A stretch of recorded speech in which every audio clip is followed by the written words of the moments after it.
Okay, so I asked one of my daughters, I can't remember which one it was this morning, to just impromptu, spur of the moment, off the cuff, what is the definition of sin? And she accurately quoted 1 John 3, where it says that sin is the transgression of the law or the Torah. It's like, good job. Yes, proud dad moment. And the reason I asked that question this morning, just to kind of get in the headspace to do um, this teaching is a combination of a couple things. Back about 6 months ago on YouTube, there was a video where somebody commented, that it was a question. And the basic question is okay, so we know that sin is transgression of the Torah, and the commenter framed it in such as like, okay, so that is the Mosaic covenant. So from the typical presentation that you have with the old covenant being from Mount Sinai up to Calvary. And so the framing is that Messiah died so that we could be forgiven of transgressions of that law.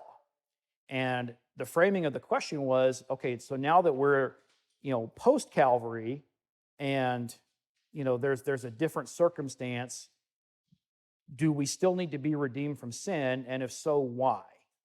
Because the technical definition of sin, as kind of spelled out in the question, was, well, how do we define sin now that we're post Calvary? We're not defining it the same way we would from Moses to Calvary, but yet we still need redemption from sin. So it leads to a broader question of what is sin? How do we define sin? What exactly is it? And it's important because if you go with the typical dispensational mindset where you have time broken up into these ages, you would have what they typically call the patriarchal age, which was like from Adam up to Moses. Okay, well, what was sin for them? They didn't have the Ten Commandments, at least not in written form. They didn't have all the other stuff that was handed down to Moses at Mount Sinai, but yet they still had sin. So what was that like for them? And of course, obviously, when you have Mount Sinai, you have the commandments given, transmitted. We have a clearer definition of what sin is. And then, of course, after Calvary, the conventional wisdom is that, we're not doing the commandments anymore. We're not obligated to. So how do we define sin? And I kind of have a thought exercise. Like if I was to go to the Catholic Church and I was to say, bishop or pope or whatever, could you please define me what sin is?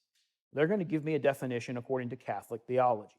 If I go into a Baptist church or Presbyterian church or whatever it is, they're going to give me some kind of definition. And in the Protestant world, I've typically seen sin loosely defined as just doing stuff that's against God's will. Just doing stuff he doesn't want you to do. Well, that's very broad and very general. And it gives us a lot of wiggle room to kind of interject our own opinion of what sin should be. And I'm going to cause some eye rolls in the room. I'm going to bring up Brad Scott, and I'm going to bring up his box of evil. Okay, so Brad Scott, he always did this example, and there's different ways to think about it. But he would draw a box on a whiteboard. I don't have a whiteboard, obviously, but he would draw a box, and he would say, "Okay, so this is going to be our box of evil. We're going to put things in the box that are evil, and if it's outside the box, it's not evil." So inside the box, he puts Ted Bundy, Hitler, Jeffrey Dahmer, Mao, Genghis Khan, whatever, like demons, anything evil you can think of, he puts inside the box. Okay, cool. Guess what? I'm not inside that box. My actions, the things I do, are not inside that box. So therefore, I'm not evil, and the things I do are not evil. How convenient. So we can put whatever we want in this box. If we had a box of sin, we could define ourselves out of it. We could say, well, my actions are not sin. My lifestyle isn't sin.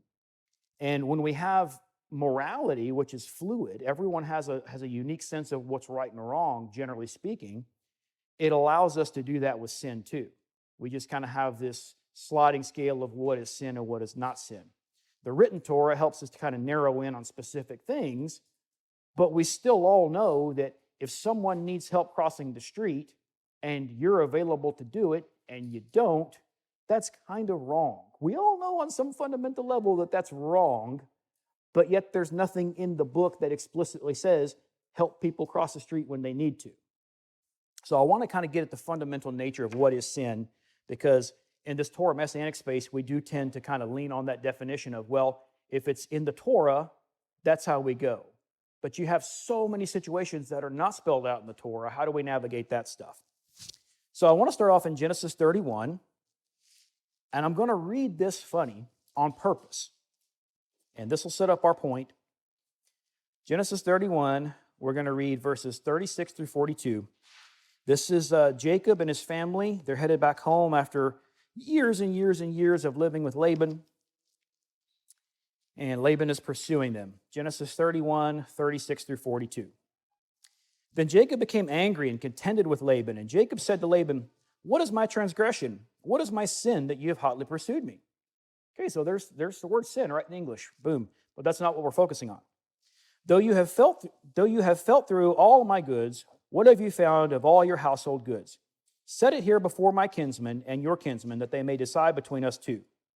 These 20 years I have been with you. Your ewes and your female goats have not miscarried, nor have I eaten the rams of your flocks. That which was torn of beasts I did not bring to you. I sinned myself. You required it of my hand, whether stolen by day or by night. Thus it was, by day the heat consumed me, and the frost by night, and my sleep fled from my eyes. These 20 years I have been in your house. I served you 14 years for your 2 daughters and 6 years for your flock, and you changed my wages 10 times. If the Elohim of my father, the Elohim of Abraham, the fear of Isaac, had not been for me, surely now you would have sent me away empty-handed. Elohim has seen my affliction and the toil of my hands, so he rendered judgment last night. So I intentionally read that in a quote-unquote wrong way. So anybody want to tell me which verse I read wrong? Hopefully somebody caught it. All right. Well, I read verse 39. If I read it correctly, I would have said, and of course translations are different, I would have said, that which was torn of beast I did not bring to you. I bore the loss of it myself. Your translations will all say some variation of that. I said the word sinned. That's because the words are connected. And when I realized this a few months ago, it kind of set the course for where this teaching is going. So when I realized I had an obligation to answer this gentleman's question on YouTube, I've been thinking about this stuff for months and putting this together. And it's like, okay, so now I have the pieces of the puzzle to do this. So we're going to ask the question, what is sin? We just talked about that in a broad way, but now we're going to start to narrow it down. Let's go to Genesis chapter 4. This is Cain and Abel. Genesis 4, we're going to read verse 3 through 7. Genesis 4, starting in verse 3. So it came about in the course of time that Cain brought an offering to Yahweh of the fruit of the ground. Abel, on his part, also brought of the firstlings of his flock and of their fat portions. Yahweh had regard for Abel and for his offering, but for Cain and for his offering he had no regard. So Cain became very angry, and his countenance fell. Then Yahweh said to Cain, "Why are you angry, and why has your countenance fallen? If you do well, will not your countenance be lifted up? And if you do not do well, sin is crouching at the door, and its desire is for you, but you must master it." So this is the first mention of this word for sin. And we know that in the Garden of Eden, there was the first sin, but the actual word for sin, this is the first mention. It's the Strong's H2403. I always butcher the pronunciation, but it's something like hatat, something like that, hatah. The King James translates it as sin, obviously. And we're going to get into some of this a little bit more detail, but sin offering.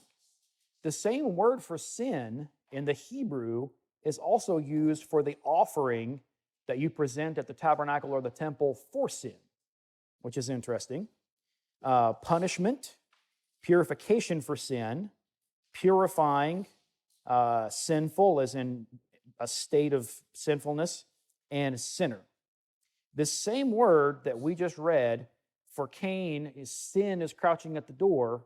That same word is translated all these different ways depending on the context, including the sacrifice for sin. So you could say the sacrifice for sin itself is a sin because the word is the same.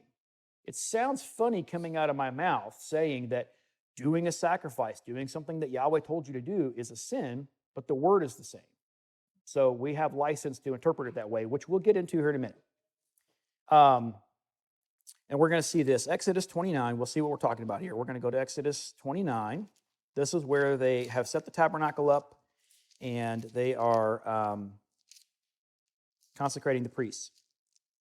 Okay, so Exodus 29, we're going to read verses 10 through 14. Then you shall bring the bull before the tent of meeting, and Aaron and his sons shall lay their hands on the head of the bull. You shall slaughter the bull before Yahweh at the doorway of the tent of meeting. You shall take some of the blood of the bull and put it on the horns of the altar with your finger. You shall pour out all the blood at the base of the altar. You shall take all the fat that covers the entrails and the lobe of the liver and the 2 kidneys and the fat that is on them and offer them up in smoke on the altar. But the flesh of the bull and its hide and its refuse you shall burn with fire outside the camp. It is a sin offering. Sin offering is the exact same word for sin is crouching at the door. That's why I wanted to highlight this, because there's a reason why earlier when we read about Jacob and Laban, everybody's translation said some variation of bore loss or bear loss. I intentionally read it as sinned because it's connected concept-wise. When you go to sacrifice something, it's a sacrifice because you're losing something valuable. So this idea of losing what? What are we losing when we sin? The root word for sin is a shorter word, hatah. I don't think there's a t sound on the end. This is Strong's H2398. And King James, I like to highlight how King James translates it because usually they're pretty close. They translate it as sin, logically, purify. Some of these overlap what we just read earlier because they're cognates. To cleanse. So the root word for sin has to do with cleansing. Interesting. A sinner, committed, offended, blame, fault, harm, loss. Like we just read, to bear loss. The root word for sin has to do with these concepts here. To miss, as in you missed something, you were throwing it and you missed, or you missed your 9-point buck or whatever. An offender, to purge, reconciliation. That's interesting. Why would the idea of reconciliation be tied up with the root word that comes from sin? Sinful, and of course, trespass. So the idea here, and this word for miss, this is key, because when you look at how this word hatah is actually defined, we've all heard that sin is missing the mark. That's a pretty basic understanding of what sin is. Sin is missing the mark. And I remember in the Way documentary, it was, I'm blanking on his last name, but Dr. Alfonso. What is that his name? Alfonso Manzo? It just rolls right off the tongue. But he was talking about how if sin is missing the mark, what is hitting the mark? And it's important because when we define things, just by default, we define things relative to each other. We define things by their relationship, by their similarities, by their differences, and that's just kind of how it works. So if we can look at what it means to hit the mark, this will help us better understand what it means to miss the mark.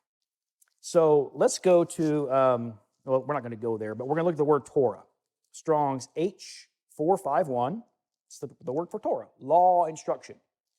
And that is from a root, Strong's H3384, Yarah. And this is a cool word because it gets translated as teach, which is interesting, shoot, archers. So this is where we start to get this visual, okay? We have a target in front of us. When we sin, we're missing that target. Torah helps us to accurately hit that target. If we think about an archer with a bow, and he's got a target, he can either miss it or he can hit it. Torah helps him to hit it. Cast is in like casting something out or casting a line, like to fish. A teacher. Rain. If you think about rain is actually like if I'm the cloud and It's like you're throwing rain down almost. It sounds weird, but it's like you're chucking little raindrops down at the ground. You're removing it from yourself. Direct, instructed, shooters. So somebody that's shooting something, that's this same root word yarah, which is the root word for Torah.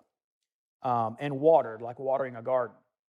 So why does the word for instruction or teaching, Torah, come from this word that generally means to shoot, to like remove something from you kind of in a forceful way, like throwing a baseball or shooting an arrow, launching a projectile? And teach is associated with it. This word yarah gets translated as teach more than any other word. And so if I think about teaching as a concept, what I'm doing is I'm taking knowledge that I have and I'm casting it or shooting it or removing it or putting it somewhere else into another impressionable teenager's mind. So I see the looks. I did that on purpose to make sure you guys were paying attention. But you're taking something that you have and you're moving it from point A to point B in a very direct way. But the idea is that you're hitting a target. So 1 John 3:14, and if I wanted to be super, super technical and not go very deep, I could stop after I read this verse, but we're not going to do that. We're going to keep going. 1 John comes before 2 John, if you were wondering.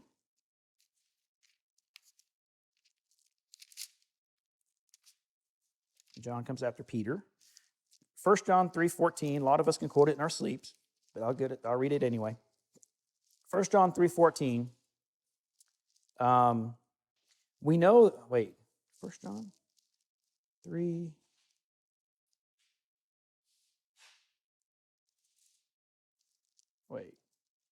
I'm sorry, 4. 1 John 3:4. Everyone who practices sin also practices lawlessness, and sin is lawlessness. Some translations will say transgression. Some will say specifically transgression of the law. There's different ways to say it in English. It's anomia in the Greek, without law. So sin is without law. So Torah is law. So here we have it, practical definition. Sin is breaking the Torah.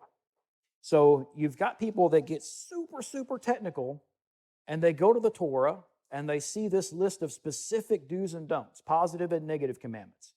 And they say, well, my behavior is not described in this list, so therefore it's not sin. You know, there's a debate on profanity, profane language, cussing.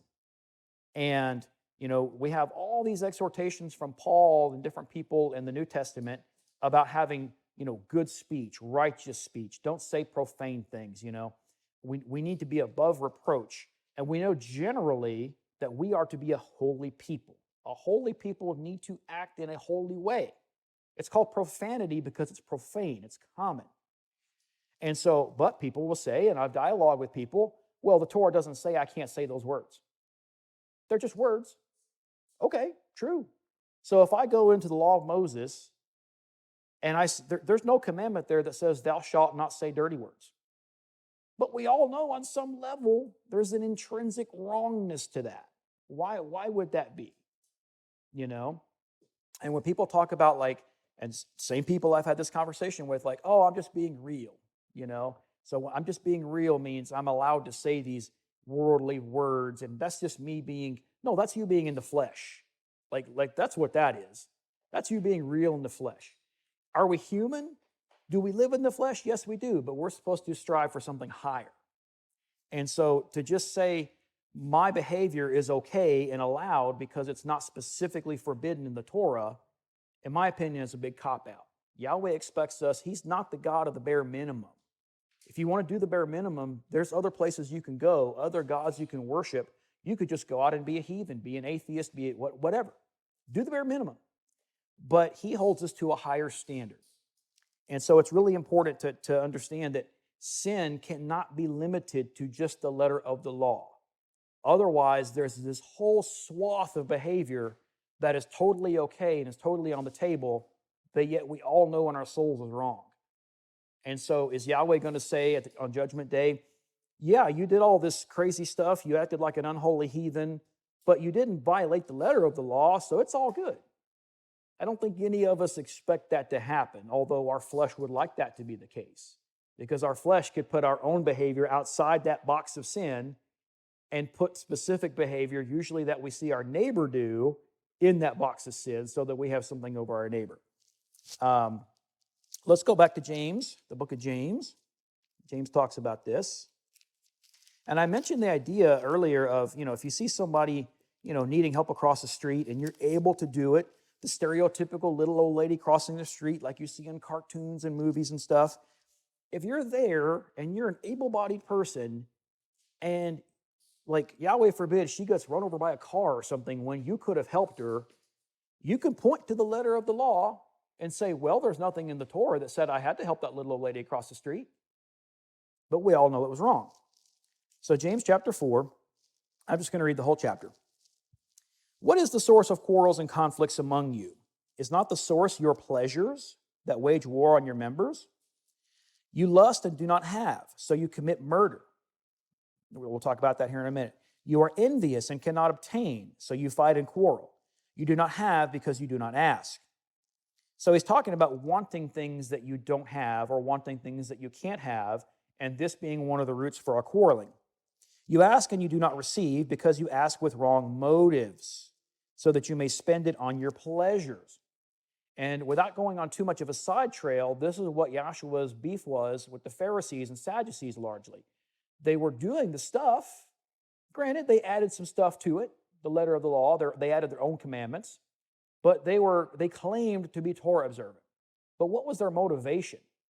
He was getting right at the heart. That's where he talked about, clean the inside of the cup, and then the outside will be clean. He was looking at why they were doing what they were doing. Verse 4, you adulteresses, do you not know that friendship with the world is hostility toward Elohim? Therefore, whoever wishes to be a friend of the world makes himself an enemy of Elohim. That's pretty strong language. Or do you think that the scripture speaks to no purpose? He jealously desires the Spirit which he has made to dwell in us. But he gives a greater grace. Therefore, it says, Elohim is opposed to the proud, but gives grace to the humble. Submit, therefore, to Elohim. Resist the devil, and he will flee from you. This is going to, all this language here, we're going to kind of tie into later in some way. Draw near to Elohim, and he will draw near to you. Cleanse your hands, you sinners, and purify your hearts, you double-minded. So if I go back to verse 8 there, draw near to Elohim, and he will draw near to you. If we just think about this relationally, if I'm looking at a room, I won't name names because you guys are all spread out, but let's say I have two people in front of me and I can draw near to one or the other, okay? We went back to Torah, the idea of you're shooting something, you're aiming something, and you're hitting some kind of mark. So if I just say I have Yahweh and I have, because he just talked about the devil here, or I could say I have Yahweh and I have my own fleshly desires, my carnal nature. If I'm going to draw near to Yahweh, I actually need to go in his direction. The same way, if an arrow is going to draw near to the target, it has to be aimed at the target and put on track to hit that target. If I turn around and point it over there, that arrow has no hope of hitting the target. So we have to be aligned with Yahweh if we have any hope of drawing near to him. Torah is one of the mechanisms that does that, but it's not the only mechanism. Okay, verse 8. Draw near to Elohim, he will draw near to you. Cleanse your hands, you sinners, and purify your hearts, you double-minded. Double-minded. So we're thinking two conflicting things. We often have, Curtis Reed calls it the battleground of the mind, and this was one of the things that I internalized. You always have your flesh wanting to lean you one direction, your carnal nature, whatever you want to call it, and then you have the spirit, which is always going to try to lead you back to Yahweh, back to the source. And the mind, your will, is in the middle. So it's a constant battle between where your flesh wants to lead you and where the spirit wants to lead you. And if you're double-minded, typically in my own life, because I've dealt with this on different levels and other people I know have as well, you tend to want to do both. You tend to want to serve two masters. It's like, okay, I'll do things that serve Yahweh, but I'm also doing things that serve my flesh. No, you can't do that. You have to pick one or the other, ultimately. And a double-minded person thinks that they can live in that space where they're trying to do both, and it's just not sustainable. Verse 9, be miserable and mourn and weep. Let your laughter be turned into mourning and your joy to gloom. Humble yourselves in the presence of Yahweh, and he will exalt you. Do not speak against one another, brethren. He who speaks against a brother or judges his brother speaks against the Torah and judges the Torah. But if you judge the Torah, you are not a doer of the Torah, but a judge of it. Now notice how he doesn't say judge by the Torah. He says judge the Torah. And it's kind of nuanced. But I mentioned earlier this box of sin. If sin is transgression of the Torah, then we're picking and choosing what we think should go in that box. So you see this in Judaism. In all the writings of the rabbis, they have all these opinions on how to interpret the Torah. And a lot of times they conflict. And so ultimately it comes down to which rabbi do you trust? Which one is the most learned? Which one agrees with you the most, potentially, if we're honest? We tend to do that with teachers. When I was growing up in the Christian church, I never heard anybody say, that was a great sermon this morning. That was a great sermon, when the preacher said something that they didn't like. Nobody says, that teacher's a great teacher, if they don't like what they're teaching, or if that teacher says something that offends them or some way. People typically don't say, yeah, that's a great teacher. I love that teaching. We tend to frame that with what we agree with. That's just human nature. So I think he's talking about judging the Torah here. In other words, picking and choosing how we're going to implement the Torah. Because even those of us in this Messianic Hebrew roots Torah space can fall into that trap of trying to elevate one commandment over another instead of applying them with equal weights and measures. Verse 12, there is only one lawgiver and judge, the one who is able to save and to destroy. But who are you to judge your neighbor? Come now, you who say, today or tomorrow we will go to such and such a city and spend a year there and engage in business and make a profit. Yet you do not know what your life will be like tomorrow. We're going to talk about life quite a bit here in a little bit. You are just a vapor that appears for a little while and then vanishes away. Instead, you ought to say, if Yahweh wills, we will live, and also do this or that. But as it is, you boast in your arrogance. All such boasting is evil. Therefore, because of everything he just said, to one who knows the right thing to do and does not do it, to him is sin. And so this is kind of the crux of the matter. If we only define what is right by the written word of the Torah, we have this whole gray area of moral ambiguity where we get to pick and choose what's right and what's wrong, and we get to judge our neighbor according to that standard. And because our neighbor is operating on a different set of moral standards than we are, of course they're guilty and we're good. We don't have any log or splinter in our eye, but man, they've got huge rafters, huge cedars of Lebanon in their eye because they have a different standard that they're living by, and I have a different standard that I'm living by. So we've got to figure out how to get beyond just interpreting sin by just the letter of the law of Moses. There has to be something greater than that we can operate by. Let's go to Deuteronomy 30, one of my favorite chapters in the whole scriptures. Deuteronomy 30. I'm going to read the whole chapter, partly because I want to, because it is my favorite, one of my favorites, and because there's a lot of relevant stuff here. Deuteronomy 30. So it shall be when all these things have come upon you, the blessing and the curse which I have set before you, and you call them to mind in all the nations where Yahweh your Elohim has banished you, and you return to Yahweh your Elohim and obey him with all your heart and soul, according to all that I command you today, you and your sons. You could translate that as children. Then Yahweh your Elohim will restore you from captivity and have compassion on you, and will gather you again from all the peoples where Yahweh your Elohim has scattered you. I believe with every fiber of my being that we are living this right now. I believe that the people in this room, people that are in this mindset of returning back to the Father's ways and actually wanting to keep his commandments. Because when it's a little bit of a side trail, but I'll go here. When you look at in Galatians, where Paul is talking about Sarah and Hagar, and he says Hagar is the slave woman. She is Mount Sinai. And then he says Sarah is the free woman. She's Jerusalem, or the New Jerusalem. And so the idea is that, well, Mount Sinai, that's the law, that's slavery. So we're free from the law like Sarah. But if you think about it, he says that was Jerusalem of his day. This is Paul saying this. Hagar was Jerusalem of the day. We know from the text, we know culturally, that the reason why most of the Jews were doing the Torah was just because they were Jewish. It's like me as a white guy in America, which is a largely Christian nation, or at least it historically has been. It's debatable anymore. Do I believe this book is true and try to do it just because I was raised here?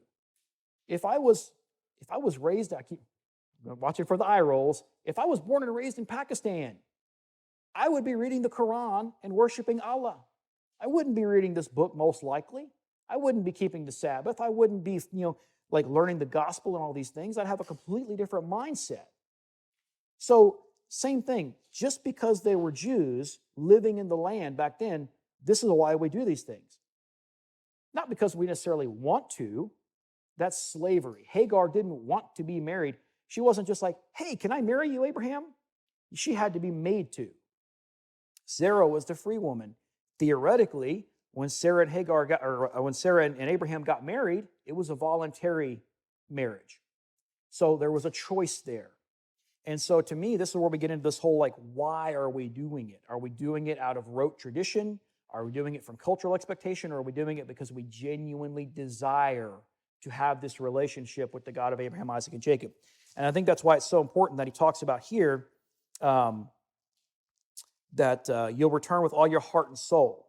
So we're not just doing this because, we actually mean it.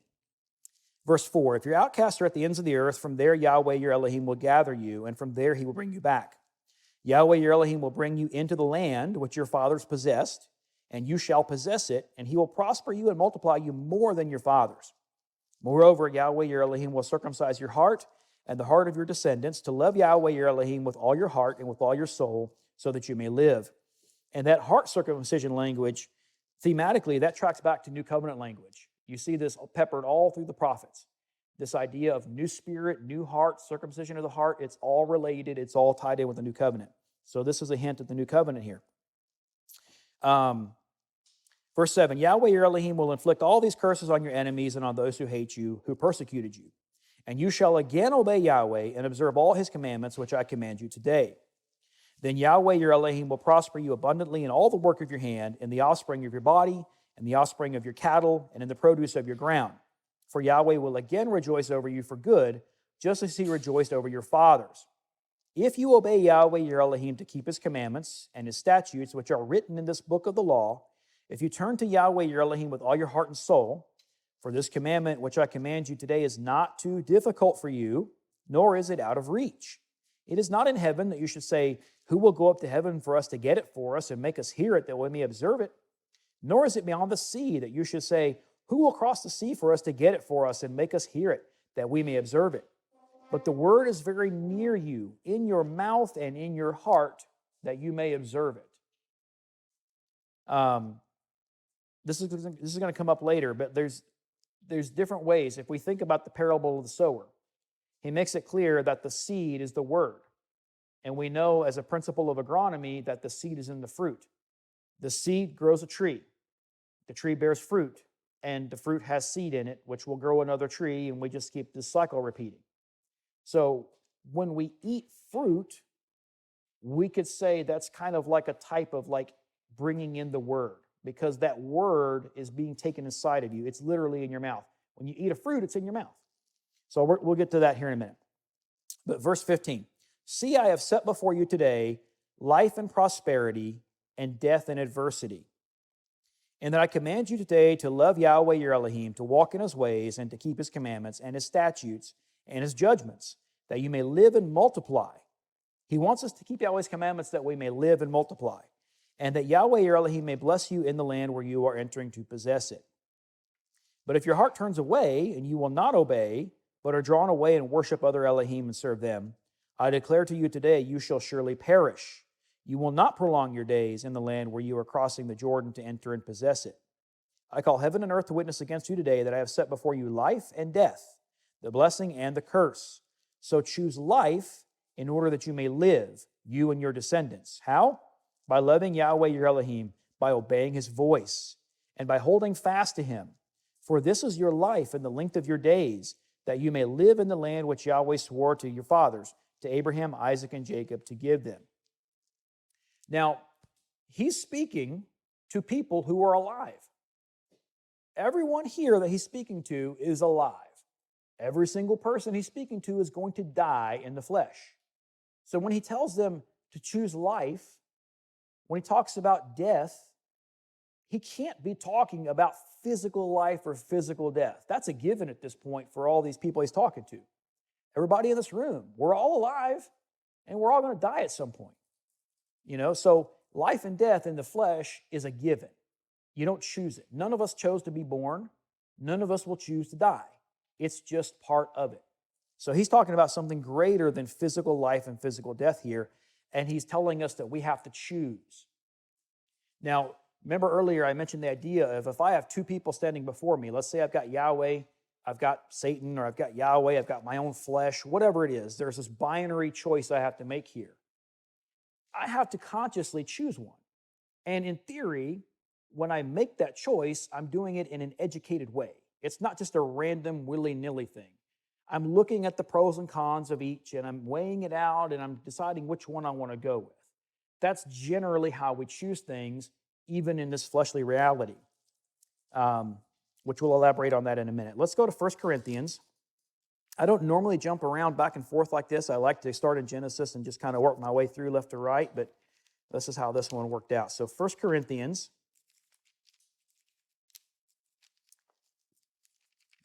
before Galatians.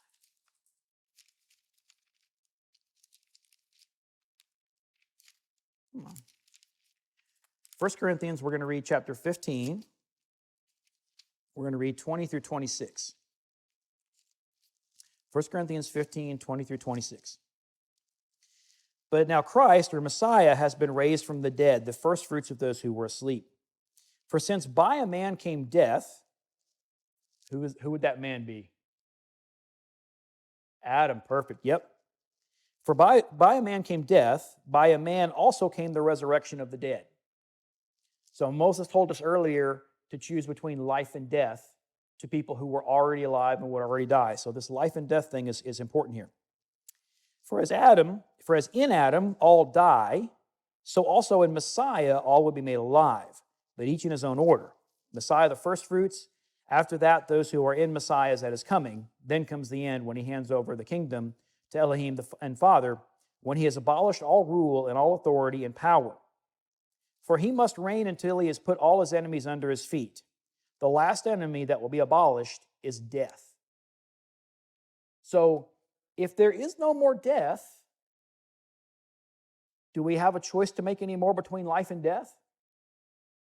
There's no death to choose from. That's off the table. All we have at this point, following Paul's logic here, once this plays out, there's only life because death is abolished. So, I'm looking forward to this. We're not quite there yet. We're going to go back to the garden real quick, back to Genesis 2. Because we're talking about this choosing between life and death. We're talking about life and death, blessing and adversity, or blessing and cursing, depending on your translation. Genesis chapter 2. We're going to go to we're going to talk about, we're not going to read it again, but like we talked about, we're going to get to Adam and Eve here in a minute. That's chapter 2. But back in chapter 4, when we were talking about Cain and Abel, we know that Cain killed Abel. We know that it was because, for whatever reason, Yahweh wasn't happy with his sacrifice. And there's debate on what that meant. It doesn't really spell it out. But either way, he told Cain, basically, get yourself together. Sin is crouching at the door. Sin is crouching at the door, but you must master it. Now, is sin like an animal? I visualize this two ways. I envision it as some kind of creature. Like I walk out my door, because when you come out your door, you can only see what's right in front of you until you actually cross through, and then you have a wider view. But as you're coming through the door, you can't see what's immediately by the door. If there's a snake there, what if there's, like a mountain lion or some kind of vicious animal just sitting there, just waiting for you to come out, and then they grab you. That's one way I visualize it. I also visualize it as a thief. There could be a thief crouched there just waiting for his moment. And then when you open the door, he either sneaks in behind you to the house, or he overtakes you and beats you up, roughs you up, or whatever, and then he's able to do what he needs to do. But either way, sin is crouching at the door, and you have to master it. The idea is that if you don't master it, it will master you. And of course, with Cain, we know that that's what happened. And he chose to take a life. Remember how we talked earlier about how this word for sin also gets translated as bear loss. It's the same word for a sin sacrifice. If I'm in the tabernacle and I bring a sin offering because I've sinned, that's the exact same Hebrew word as the actual sin I committed. I'm bearing loss. So when he took the life of Abel, there was a loss. Obviously, Abel's life was lost, but it's bigger than that. Genesis chapter 2, we're going to read verse 7 through 18. Genesis chapter 2, 7 through 18. We're talking about choosing between life and death here. Then Yahweh Elohim formed man of dust from the ground and breathed into his nostrils the breath of life, and man became a living being. Yahweh Elohim planted a garden toward the east in Eden, and there he placed the man whom he had formed. So he forms Adam outside the garden and then puts him in the garden. This is relevant later. Out of the ground, Yahweh Elohim caused to grow every tree that is pleasing to the sight and good for food. The tree of life also in the middle of the garden, and the tree of the knowledge of good and evil. So there's two trees in the middle of the garden here. This is really important. Now a river flowed out of Eden to water the garden, and from there it divided and became 4 rivers. The name of the first is Pishon. It flows around the whole land of Havilah, where there is gold. The gold of that land is good. The bdellium and the onyx stone is there. The name of the second river is Gihon. It flows around the whole land of Cush. The name of the third river is Tigris. It flows east of Assyria. And the fourth river is the Euphrates. Yahweh Elohim took the man and put him in the Garden of Eden to cultivate it and to keep it. So Adam has a job to do. Yahweh Elohim commanded the man, saying, from any tree of the garden you may eat freely, but from the tree of the knowledge of good and evil you shall not eat, for in the day that you eat of it you will surely die. Then Yahweh Elohim said, it's not good for man to be alone. I will make a helper for him. And then, of course, he makes Eve. But the important thing is here, Yahweh puts 2 trees in the middle of this garden, the tree of life and the tree of the knowledge of good and evil. Now, with this tree of the knowledge of good and evil, a lot of times people just summarize it. They say the tree of life and the tree of knowledge. Knowledge in and of itself isn't bad. And it specifically says the tree of the knowledge of good and evil. There's good knowledge in this tree, but there's also evil knowledge in this tree. But there's also the tree of life, and they're both in the middle of the garden. And then he tells Adam, don't eat from that tree of knowledge of good and evil. But he says all the other trees you can eat from freely as much as you want.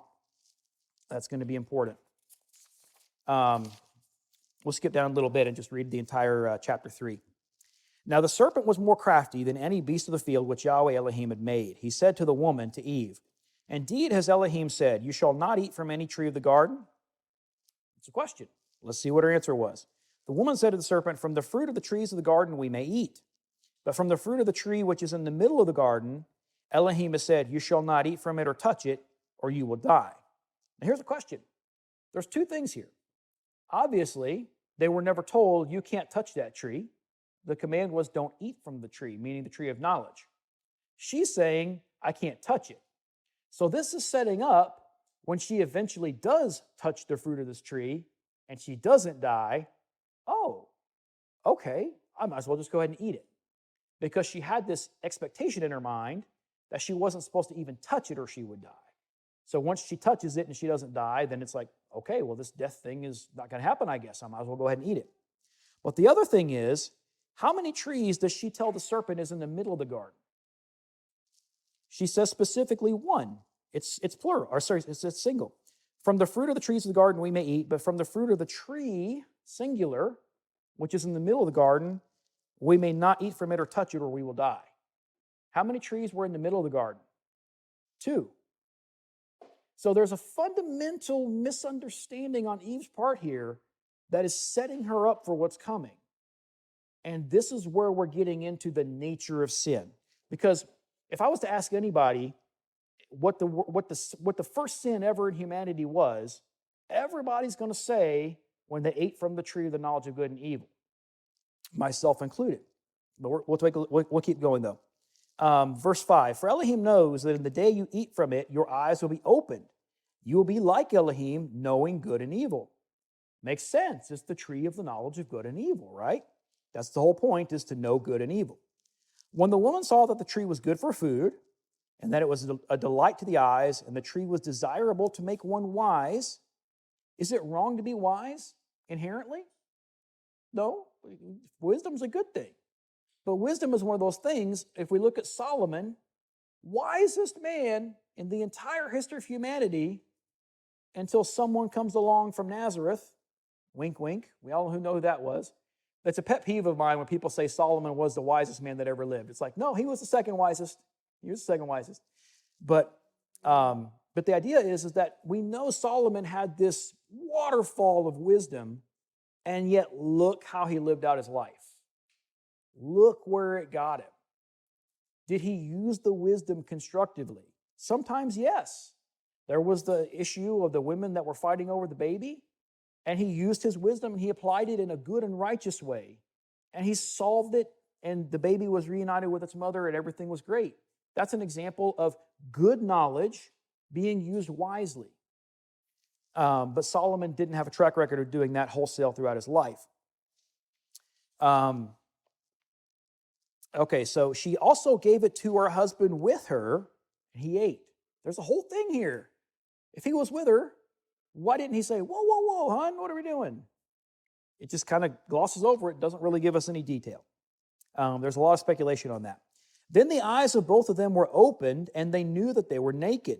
And they sewed fig leaves together and made for themselves loin coverings. They heard the sound of Yahweh Elohim walking in the garden in the cool of the day, and the man and his wife hid themselves from the presence of Yahweh Elohim among the trees of the garden. Then Yahweh Elohim called to the man and said to him, where are you? He said, I heard the sound of you in the garden, and I was afraid because I was naked, so I hid myself. And he said, who told you that you were naked? Have you eaten from the tree of which I commanded you not to eat? The man said, the woman whom you gave to be with me, she gave me from the tree, and I ate. So he's taking some degree of accountability, but he's also kind of throwing his wife under the bus. Then Yahweh Elohim said to the woman, what is this you have done? And the woman said, the serpent deceived me, and I ate. Yahweh Elohim said to the serpent, because you have done this, cursed are you more than all the cattle, and more than every beast of the field. On your belly you will go, and dust you will eat all the days of your life. And I will put enmity between you and the woman, and between your seed and her seed. He shall bruise you on the head, and you shall bruise him on the heel. Now, I want to just highlight a key portion of this. I talk sometimes about the dangers, like when we read the scriptures, Yahweh is presented anthropomorphically. He's described as a man. He's described as having arms and legs and a heart. He has emotions. He has all of these human characteristics, but clearly he's not human. And so I say the danger because we typically, well, I shouldn't say typically, but we sometimes project our own humanity on him, meaning the Most High. Obviously, Yahshua came and dwelt in the flesh. He tabernacled with us. Yes, there's humanity there. The Most High, El Elyon, in his state, is not what we would call human. So projecting our humanity on him puts us in danger of kind of making him into our own image, as opposed to us being in his image. And this is kind of the same thing here. It's the word serpent. He's described like a snake. He's told he's going to go on his belly. So we get this idea of like there's a physical snake. But he's told here, dust you will eat all the days of your life. Has anyone ever seen a snake eat dust? Like if I just think literally here, snakes don't eat dirt. They eat other creatures. They eat eggs out of chicken coops. You know, they do stuff, but they don't eat dirt. So we have all of these scriptures, and I could get into them, but to save time, I'm not. All these scriptures that talk about, you know, the devil going around like a roaring lion seeking who he may devour.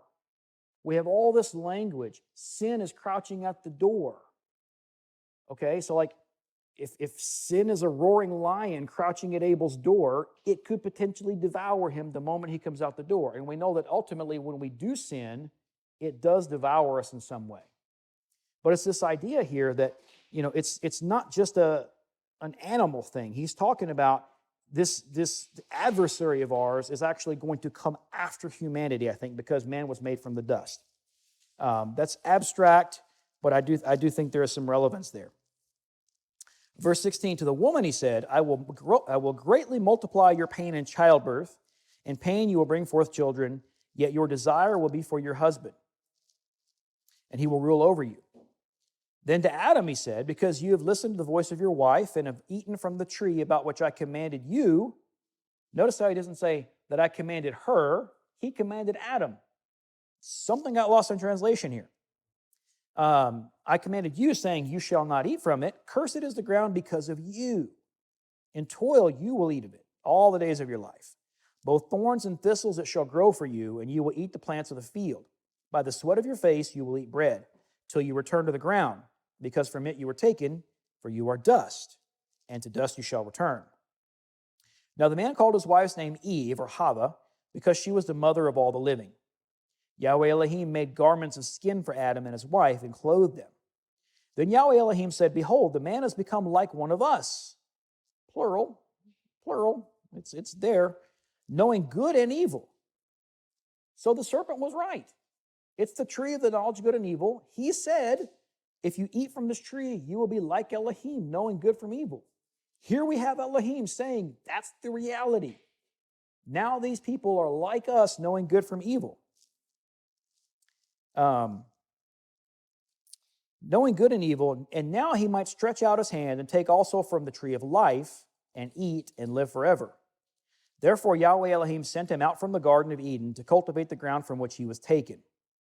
So he drove the man out, and at the east of the Garden of Eden he stationed the cherubim and the flaming sword which turned every direction to guard the way to the tree of life. So if I go back, we don't have to go there, but I'm just going to go back to Deuteronomy 30. I just want to read a couple verses again. Deuteronomy 30, 15 and 16. See, I have set before you today life and prosperity and death and adversity. So he tells Eve, I'm going to greatly multiply your pain in childbirth. If I break that down linguistically, that tells me that there was maybe not going to be pain in childbirth.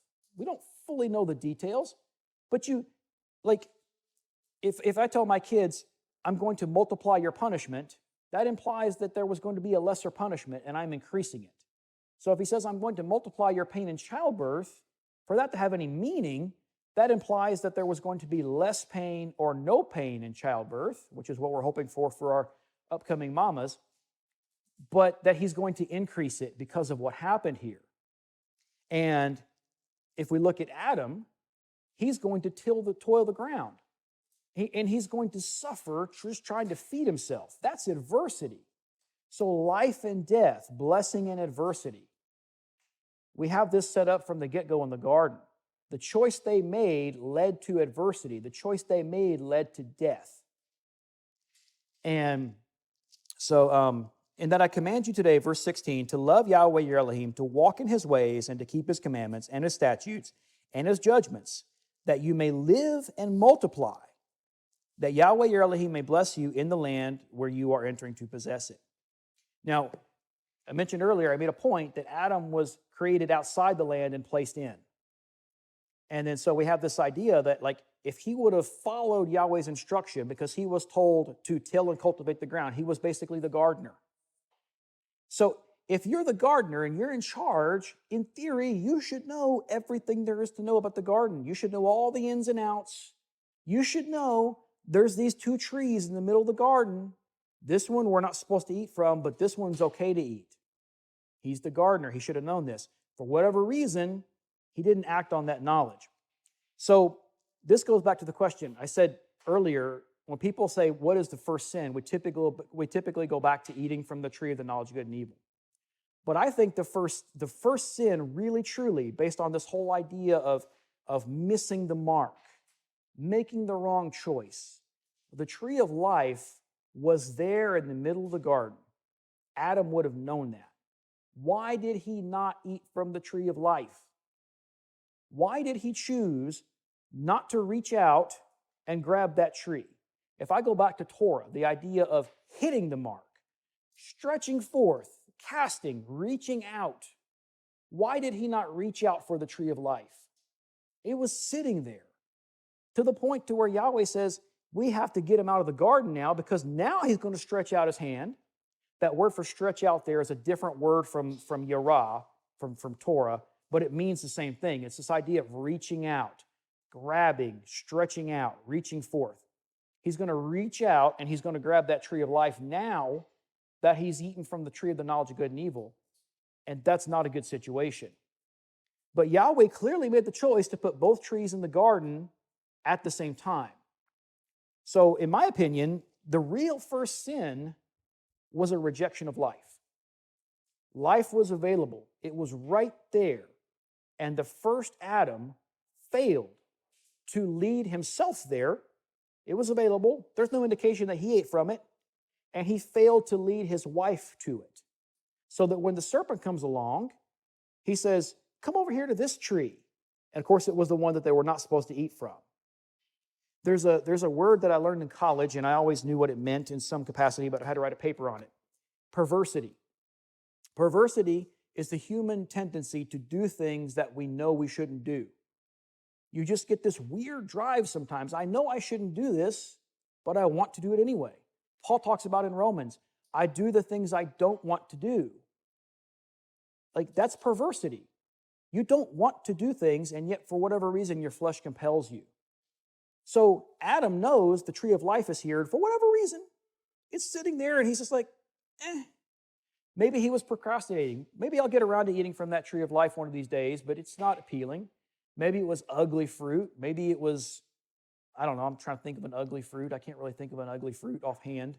I'm not a horticulturist, but I don't know. Maybe the tree of the knowledge of good and evil was this really awesome fruit, like a, I don't think it was an apple. I think that's kind of a cliche, but either way, there was a choice available and it was not made correctly. So instead of choosing life, which was available, Adam chose death. Technically, Eve did first, but I think she was allowed to be deceived because he did not lead her to the tree of life first. If Adam leads Eve to the tree of life first, none of this happens, in my opinion. So back to bearing loss. There's a reason why I think that the word for sin, as in sin is crouching at the door, comes from a root word that gets translated as bearing loss. There's a reason why the word for sin offering is the exact same Hebrew word as the sin itself that causes you to need the offering, bearing loss. So Adam had the tree of life available and he didn't reach out and take it. So he missed the mark. He missed what was available.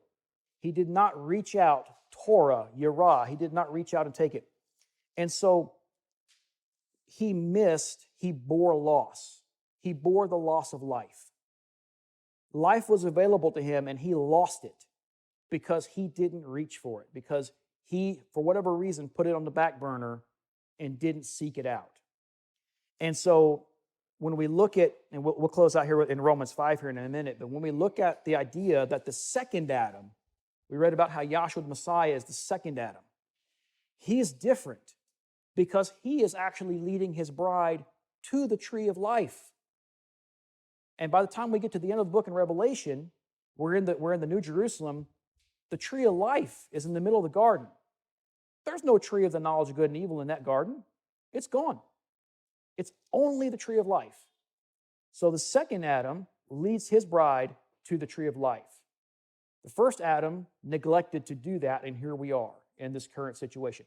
So in my opinion, the nature of sin, broadening it out, is rejecting life, doing things that do not lead to life, things that do not foster life, things that lead us towards death and adversity.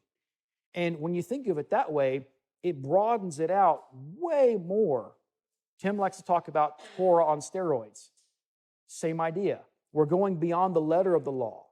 We're amping it up to where now all of a sudden, yes, what you're doing or not doing may not be a technical violation of the Torah, but is it leading people to life? Yes or no? If it is, James talked about for him who knows what to do is for him that knows to do good and does not do it, it's sin. So we know that Yahweh doesn't want anyone to perish. So if he doesn't want anyone to perish and we're following after him, we should not want anyone to perish either. We should be leading people to the tree of life. We should ourselves be looking for the tree of life and trying to eat off of it. And it's my position that the bridegroom is leading his bride there right now. Each of us on an individual, on a family level, he's leading us to that tree of life. Peter says, where shall we go? You have the words of eternal life. Where else is there? I talked last Sabbath about, the comparative religion a little bit, and it's like none of these religions in the world have any purpose when you drill them right down. The Eastern religions, all the isms, Buddhism, Taoism, all those, you literally return to nothing. There's literally nothing. There's no purpose in those. You get into Hinduism. Hinduism is so complicated. Like, you can't even begin to suss a purpose out because you're so busy trying to learn all the 18,000 gods and all the different, it's too much. You get into Islam. Islam is basically just a cheap copy of Judeo-Christianity, If we look at Christianity, what's our purpose in mainstream Christianity? To not get burned up forever? Wow, that's a great purpose. Eternal life is just so we don't die or be tortured forever. Wow, okay.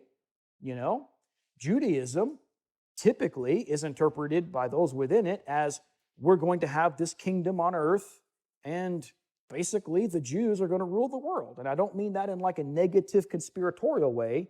I mean, they're looking at the prophets and they're seeing all this Zion language and they're seeing all that. They're interpreting it as basically another political kingdom just with Mashiach in charge. So we're going to keep doing these whole cycles of kingdoms and nations and all this just with a new boss in town, basically. I'm oversimplifying it, but that's kind of what you get when you read the rabbis. But, okay, that's a purpose, but does that purpose contribute to life? Does it contribute to life more abundantly? So this faith, where we're actually walking in the commandments, where we're endeavoring to worship in spirit and in truth, this is the one I believe the bridegroom is leading to. This is where the life is. And, yes, there is knowledge of good and evil. Paul says in Romans that I had not known sin except for by the Torah. He says that sin identifies good and evil. So the Torah identifies good and evil. Yes, we need to know the difference between good and evil so that we can make good choices. But if we're doing good things for the wrong reasons, like the Pharisees and Sadducees to a large extent, are we really going towards the tree of life? Or are we just hanging out over here at the tree of knowledge of good and evil and feeling good about ourselves because I'm eating the good fruit? We have to be real. We have to be honest with ourselves. Let's close out in Romans. And some of these concepts I just touched on there, we might actually read here. Kind of pull things out of the air sometimes. Romans chapter 5, we're going to start reading in verse 12, and we're going to go into chapter 6, 23. So we're going to read a good chunk here. Romans chapter 5, starting in verse 12. Therefore, just as through one man, Adam, sin entered into the world, and death through sin, and so death spread to all men because all sinned. For until the law or the Torah, sin was in the world, but sin is not imputed when there is no law. So this gets back to the question I was asked on YouTube. How do we define sin apart from the Mosaic law? What does sin look like for a modern-day believer in Messiah? If it's their framing of it, and the question was, is that sin has to be different from what it was under Mosaic law because there's a change in law. He talks about it in Hebrews. But so what is sin today? He says here, there was sin in the world before Mount Sinai. So it's that question I asked earlier. What was sin? Sin is crouching at the door. Cain? Did Cain have access to the Ten Commandments? Did he have access to the law of Moses? No, but yet he's expected to know what sin is. Yahweh didn't define, sin is crouching at the door. Let me stop and define sin for you. The idea was He's using language that Cain would have understood. Nevertheless, death reigned from Adam until Moses, even over those who had not sinned in the likeness of the offense of Adam, who is a type of him who was to come. So even though all those people that existed after Adam up until Moses, they didn't do technically the same thing Adam did. They didn't go and eat from a tree that they didn't do that. They're still guilty of sin. But yet we don't have a codified Torah at this point to spell out per 1 John 3:4 what sin is. So how do we still have sin? Verse 15, but the free gift is not like the transgression. For if by the transgression of the one the many died, much more did the grace of Elohim and the gift by the grace of the one man, Yahshua the Messiah, abound to the many. The gift is not like that which came through the one who sinned, meaning Adam. For on the one hand, the judgment arose from one transgression, resulting in condemnation. But on the other hand, the free gift arose from many transgressions, resulting in justification. For if by the transgression of the one, Adam, death reigned through the one, much more those who receive the abundance of grace and of the gift of righteousness will reign in life through the one, Yahshua the Messiah. So then, as through one transgression there resulted condemnation to all men, even so, through one act of righteousness there resulted justification of life to all men. Now, if I stop for a second, justification of life. Justification. You had this whole brouhaha with the Catholic Church, Protestantism, all this stuff, the great schism over what is justification. Justification just means to make right. When you justify something, you are explaining why it's the right thing to do. You're explaining your actions and saying, I'm justified in my actions. My actions are right because of X, Y, Z. Justification is the act of making something right. That's all it really means.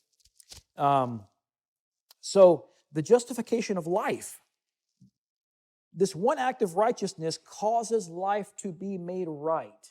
This is that reconciliation language. Where was I? Verse 18. So then, as through one transgression there resulted condemnation to all men. I just read that one. Verse 19. For as through the one man's disobedience the many were made sinners, even so through the obedience of the one, the many will be made righteous. The Torah came in so that the transgression would increase, but where sin increased, grace abounded all the more. So that, as sin reigned in death, even so grace would reign through righteousness to eternal life through Yahshua the Messiah, our Master. What shall we say then? Chapter 6. Are we to continue in sin so that grace may increase? There's actually a school of thought out that says, based on what he just said here, that, this transgression leads to more righteousness and grace. Therefore, to get more grace and more righteousness, we need to sin more. There is actually a school of thought where people try to implement that. It's backwards and weird, and thankfully it's not very widespread, but it is a thing. Or do you not, verse 2, may it never be. How shall we who died in sin still live in it? You cannot be dead and alive at the same time in the flesh. It's impossible. Do you not know that all of us who have been baptized into Yahshua the Messiah have been baptized into his death? Therefore, we have been buried with him through baptism unto death, so that as Messiah was raised from the dead through the glory of the Father, so we too might walk in newness of life. For if we have become united with him in the likeness of his death, certainly we shall also be in the likeness of his resurrection, knowing this, that our old self was crucified with him in order that our body of sin might be done away with, so that we would no longer be slaves to sin. Sin is crouching at the door, and you must master it. There's a master-slave dynamic. You can't be the master and the slave simultaneously. So if we are not slaves to sin, it's because we are masters over sin. For he who has died is freed from sin. Now, if we have died with Messiah, we believe that we shall also live with him. There's that life language, knowing that Messiah, having been raised from the dead, is never to die again. Death no longer is master over him. For the death that he died to sin once for all. But the life that he lives to Elohim. Even so, consider yourselves to be dead to sin, but alive to Yahweh and Yahshua the Messiah. Therefore, do not let sin reign in your mortal body so that you obey its lusts. Do not go on presenting the members of your body to sin as instruments of unrighteousness, but present yourselves to Elohim as those alive from the dead, and your members as instruments of righteousness to Elohim. For sin shall not be master over you, for you are not under the law, but under grace. And of course, people will say, see, we're not under the law, we're under grace. We're not talking about like a legal obligation to keep the law. We're talking about like the penalty of the law. Because if you are walking righteously, it's like the whole sin sacrifice thing. Do you have to offer a sin offering if you didn't sin? No, that would be pointless. So if we're under the law, then there's the penalty there. But he's taken away the penalty. We could go into the whole thing there, but we won't for now. Okay, verse 15. What then? Shall we sin because we're not under law but under grace? May it never be. Do you not know that when you present yourselves to someone as slaves for obedience, you are slaves of the one whom you obey, either of sin, resulting in death, or of obedience, resulting in righteousness? But thanks be to Yahweh that that though you were slaves of sin, you became obedient from the heart, to that form of teaching to which you were committed. And having been freed from sin, you became slaves of righteousness. Now he's writing this to Rome, the assembly in Rome, which in theory is mostly Gentiles, non-Hebrews. Why is he using all this Torah language to people who were not brought up and raised with this kind of language? He tells us earlier in the book that he speaks to those knowing the Torah. Somebody had been teaching the Roman assembly the Torah, and that's how he's able to use it as a teaching mechanism. And he talked about here, let me go back and read it, verse 17. Thanks be to Elohim that though you were slaves of sin, you became obedient from the heart to that form of teaching. Remember we read earlier this root word yirah, that is the root word of Torah. It gets translated as teaching more than any other word because you're transmitting knowledge from one person to another. The same way I transmit an arrow from my bow to the target. And the whole idea is that teaching should also help them hit their target, discipleship. So, verse 19, I'm speaking in human terms because of the weakness of your flesh. For just as you presented your members as slaves to impurity and to lawlessness, resulting in further lawlessness, so now present your members as slaves to righteousness, resulting in sanctification, or being made holy. For when you were slaves of sin, you were free in regard to righteousness. Therefore, what benefit were you then deriving from the things of which you are now ashamed? For the outcome of those things is death. So he's saying like these things that they were doing in their former life before they came into this life. In Acts chapter 5, when the angel busts them out of prison, he says, go out them and give the whole message of this life. And then they go out and teach. So they're teaching life. The disciples are commissioned with leading the bride to the tree of life. Let's see here. Verse 22. But now having been freed from sin and enslaved to Yahweh, you derive your benefit, resulting in sanctification and the outcome eternal life. For the wages of sin is death, but the free gift of Elohim is eternal life in Yahshua the Messiah, our Elohim. The wages of sin is death.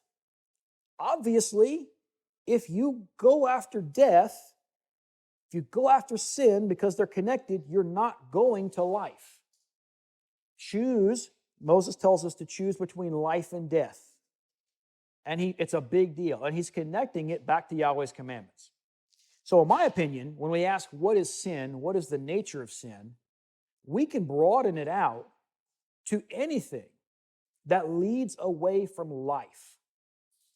And when we think about this in the culture wars, when someone says, oh, I'm pro-life, okay, I know what you mean. If I'm being technical, you really mean you're anti-abortion. Pro-life, just as a phrase, should mean pro-life.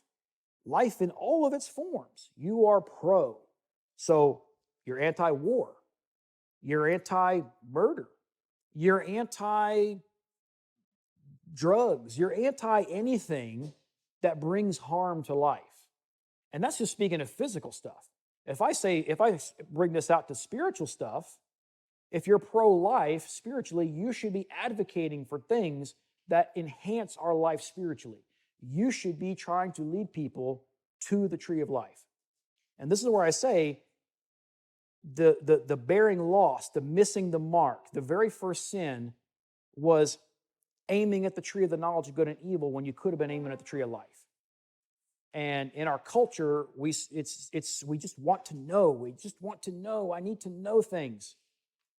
Knowledge that you can't live, knowledge that cannot lead to life, you might as well not even know it. You know, like what's the point? It doesn't have a real purpose.